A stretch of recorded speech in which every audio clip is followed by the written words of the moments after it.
Up on Capitol Hill, the House Oversight Committee is planning to hold its first hearing next week in the House Republican Conference's impeachment inquiry into President Biden. The panel's chairman, Kentucky Republican Congressman James Comer, who you see there, says it will be a, quote, refresher on the information gathered during their investigation into Hunter Biden. The scheduled hearing comes as lawmakers are facing a deadline to avoid a government shutdown. We'll get to more on that in a moment, but President Biden today was in New York addressing the United Nations General Assembly and pushing for unity between nations amid global challenges. When we choose to stand together and recognize the common hopes that bind all humanity, we hold our hands the power in that power to bend that arc of history. My fellow leaders, we gather once more at an inflection point in world history, with the eyes of the world upon all of you, all of us. Joining us now, CBS News Chief White House correspondent Nancy Cortez from outside the United Nations. Nancy, good to see you. This is a longer stay in New York for the president than usual. In addition to making the traditional annual remarks to the UN, what else is he up to? Who else has he been meeting with?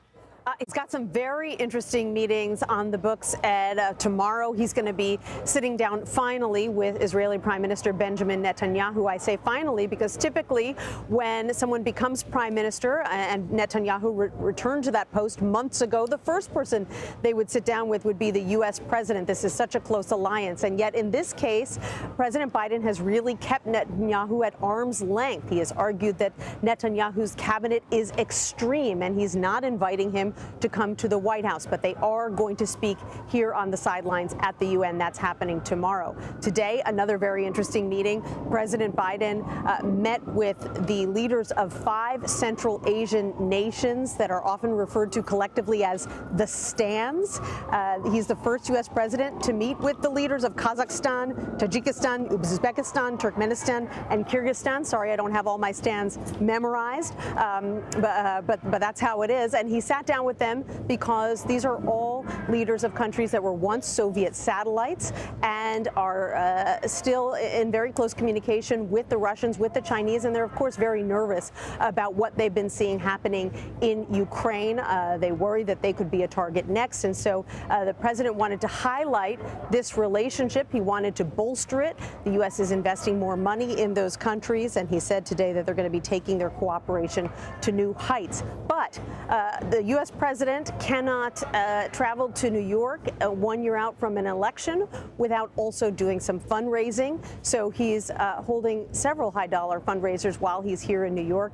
Ed, most notably, a star-studded one yesterday on Broadway with a lot of Broadway luminaries like Lin-Manuel Miranda, where he tested out some lines, particularly about his age and experience that we'll probably be hearing on the campaign trail sometime soon. I'm just marveling at you remembering more than 1 or 2 of those stands, so good work there. You mentioned, though, and we heard a touch of it, the speech that he gave this morning to the UN focused especially on Ukraine, and he made some compelling arguments to world leaders in the room. Let's take a listen to part of it. If we allow Ukraine to be carved up, is the independence of any nation secure? The United States, together with our allies and partners around the world, will continue to stand with the brave people of Ukraine as they defend their sovereignty and territorial integrity and their freedom. But I wonder, Nancy, how is the White House tackling the dual challenges of keeping most of the world on Ukraine's side and then also ensuring the U.S. does its part and have Congress authorize more money and equipment for the war? Yeah, you know, there's been some criticism of the White House that it hasn't done enough to try to sell Congress, particularly Republicans in Congress, on another $24 billion in aid for Ukraine. There are some Republicans who are balking at that money. Now, you could make the argument that perhaps if they're on the fence, the White House might not be the party to make that case. They might be listening to Republican leaders instead. But nevertheless, President Biden will get some help with that this week because Ukrainian President Volodymyr Zelensky is also here in the U.S. He gave a very rousing speech to the UN today, and he, too, is going to be coming back down to Washington. He'll meet with the president at the White House, but more importantly, he will go down to Capitol Hill and meet with congressional leaders, including the House Speaker Kevin McCarthy, who said just today that he has some concerns about how that money is going to be spent, how the money has been spent so far. He says he has some questions for Zelensky. we'll see how that goes. But yes, it's helpful to have President Zelensky in town to lobby lawmakers that are skeptical of all this himself. We'll see how that goes, and we'll be talking about it later in the week. Nancy Cortez from the east side of Manhattan, outside the United Nations, thank you. You're welcome.